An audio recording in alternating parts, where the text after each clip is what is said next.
This one's called Fatphobia versus internalized fatphobia. So make-believe versus internalized make-believe.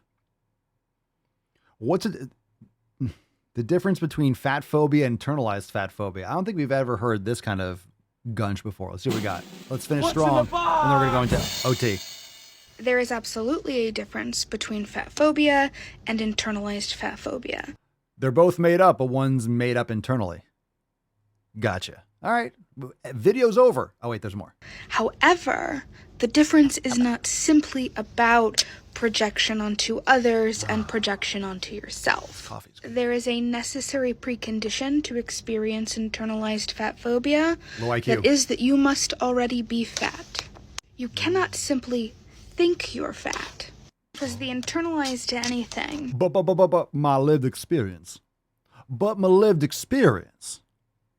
Are you telling me? Or wait, are you telling me I have to actually be fat? I can't think I'm fat? Are you telling me that what I think isn't true? Are you telling me what my lived experience is? What about gender? What if I'm two-spirited? That's what I think. Are you telling me that's not valid? You see how this doesn't work? It doesn't work. It doesn't work. It doesn't work. So this in your head isn't true, but that in your head, that is factual, and everyone has to get on their knees and bow to it. Doesn't make sense. It doesn't translate.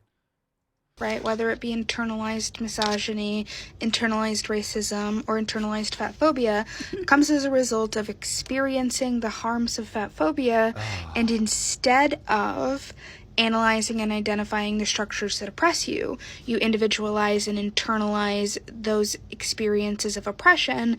You ever hear the phrase, if you can't explain it simply, you have no fucking idea what you're talking about? The reason why this doesn't make sense is because it doesn't make sense. They're trying to apply big words and complicated reasoning and complicated language for something that doesn't fucking exist. Because most people, because it's so incoherent and just, it's literally like a brain fucking salad. It's just garbage. It's garbage.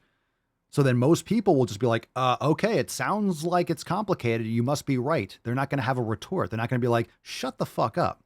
Like literally, shut the fuck up because you're not making any sense. What is the best move you know what's to simple? silence a woman? You know what's simple? Eat quality food, go to the fucking gym, and stay off social media. That's simple, but you don't want to do that. You want to just make it. This is nonsense. Imagine rather than taking care of your health, you are trying to justify staying fat as if it's some sort of like powerful move. Oh my God, it's everyone else. I'm perfect the way I am. No, you're not. Take some responsibility for your poor lifestyle choices. Papa's not buying it. And then attempt to make yourself into the good fat person who makes themselves small, dresses appropriately, etc. Trying to make yourself thinner even if you fail. Just fucking go to the gym. Solve the problem. My God. Let's go to the fucking gym. Some crazy someplace else. We're all stocked up here. Look, the answer is if you take care of yourself, you don't have these issues. You don't have anything to complain about. You lose your identity. Because if you are this fat thesaurus person, then you have this kind of these victims and people that follow you because you are feeding into their delusion. And they're like, oh, someone's saying what I want to hear. Yeah, I'm not saying what you want to hear. I'm saying what you need to hear. If you don't want to listen, that's fine. It doesn't make it any less true. It doesn't make it any less, a foundation of our reality. If you don't want to play in this reality realm, like if you don't want to be on this planet, it's okay. You don't have a choice. You're staying on this planet. Just because you don't want to believe in this reality doesn't make it any less real. So if she actually takes care of her health, then she wouldn't be fat. Then she wouldn't be miserable, perhaps. She would lose her following. She had nothing to complain about. So the problem with this kind of mindset is that it perpetuates people. It gives people this kind of fake shield in order to not change. So it takes people and it keeps people from their responsibility, allows them to just bitch and moan and try to leverage power that way and love and attention instead of changing. Because guess what? Changing would solve it. Changing would make them more like everyone else and they would lose any kind of value in this world because they don't have any value. They're not providing anything. They don't have any self-love, honestly. They don't care about anything. They don't care about reality. They don't want to be a part of society. They want to tear it down.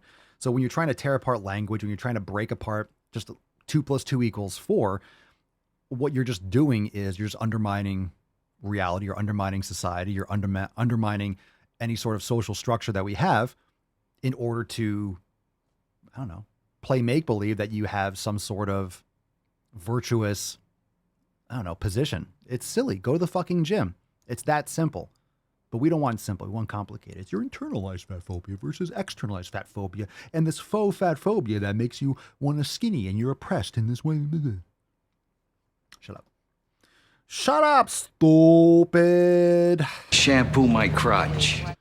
If you identify, if your identity, if you're attaching your identity to fatness, that's some pathetic shit. That's really fucking pathetic. Like, hey, everything I do and everything about me is about being fat. Wow, I can eat cookies too and not stop. But I choose not to because that's a horrible way to live.